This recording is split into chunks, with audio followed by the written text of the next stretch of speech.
turn now to the urgent investigation after a Delhi National Guard police helicopter crashed along the U.S.-Mexico border in Texas. New National Guard soldiers and U.S. Border Patrol agent died.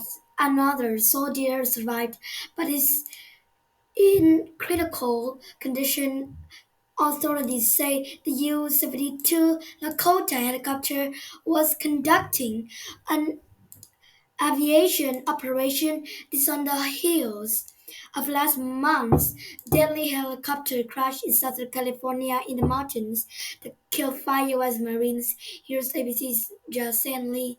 Until tonight, the urgent investigation into a Delhi helicopter crash during an aviation operation along the U.S.-Mexico border in Texas. That's where it crashed. Right over here, two National Guard soldiers and a U.S. Border Patrol agent were killed on board the UH-72 Lakota. Another soldier in critical condition. It was about maybe 150 feet or maybe 100 feet, and it started a rapid swirl, turning around in a circle. First responders and border patrol agents Fridays swarming the crash site in the Rio Grande Valley town of Leah.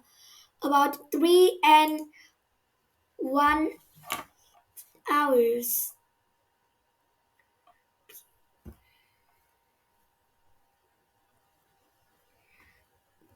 hours south of San Antonio. Authorities say the helicopter was part of Operation Donner. Texas Governor Greg Abbott's $10 million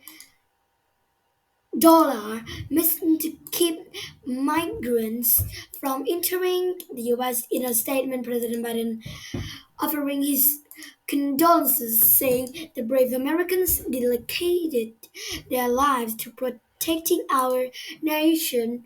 Our gratitude is profound, and their sacrifice sacrifice will never be forgotten. At the National Guard saying all of these people represent sufferers survive at the best of America, with the cause of the crash is under investigation and the intentions of the victims will not be released until the next often are not fit with Jackie for us tonight.